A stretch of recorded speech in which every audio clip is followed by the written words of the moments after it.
everyone, welcome to a special edition episode of Basketbaldy Presents I'm Basketbaldy. Now, before I go any further, I want to say a few lines of an anthem that's true to my heart.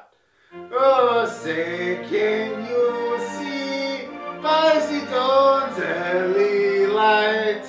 Yes, USA, greatest country in the world, but at the same time, I want this episode of Basketbaldy Presents to show greatest players from Eastern Europe, birthplace of Ivan Drago.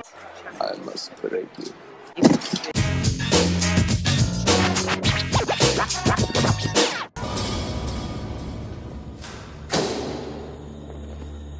Look at this, man. We have a pro basketball team heading toward us with guns. Although the 1980s and the shows and movies from that era, such as Rocky IV, Predator, Rambo First Blood, Red Heat, and MacGyver. We must honor Eastern European athletes who do amazing things with use of injection of steroid in arm, where all responses are in 1 or 2 word sentencing. For geography buffs out there, I decided to place the boundary of the Eastern Bloc countries during the Cold War. Sorry Germans, that rules you out. Starting the list. Number 5, Arvydas Sabonis.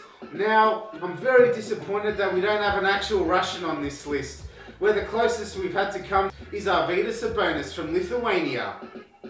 The only regret NBA fans should have about this player is that when he came to the NBA as a 30-year-old rookie, was that he was physically past his prime.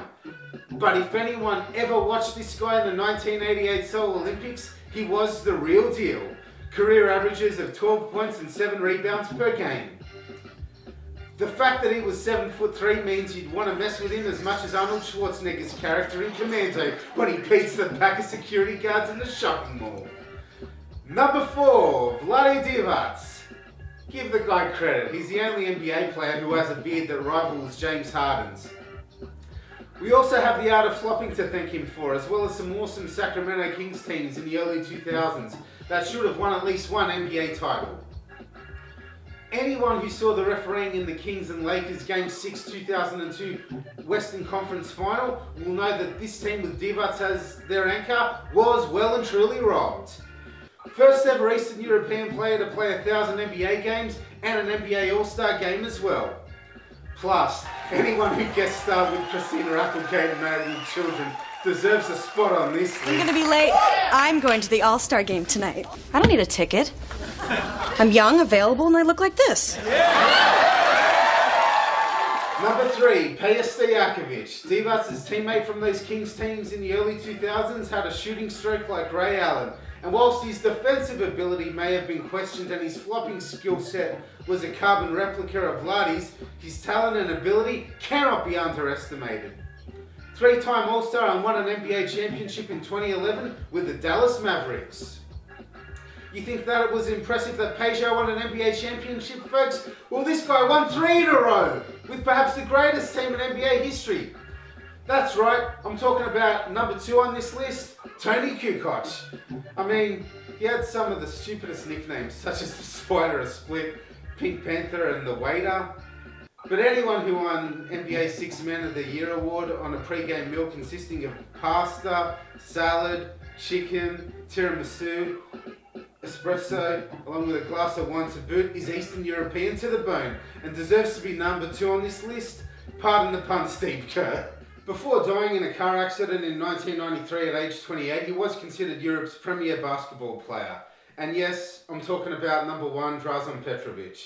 I remember the 1992 Basketball Olympic game final where Croatia led the USA technically by 2 points before getting blown away. But on a team featuring Magic Johnson, Larry Bird and God, still leading in that game wasn't achievement enough.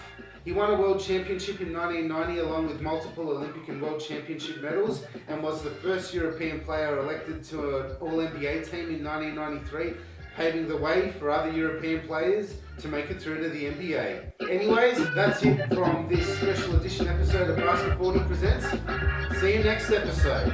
I hope you enjoyed this episode of Basketbaldy Presents. If you did, give me a thumbs up below and subscribe to my weekly videos.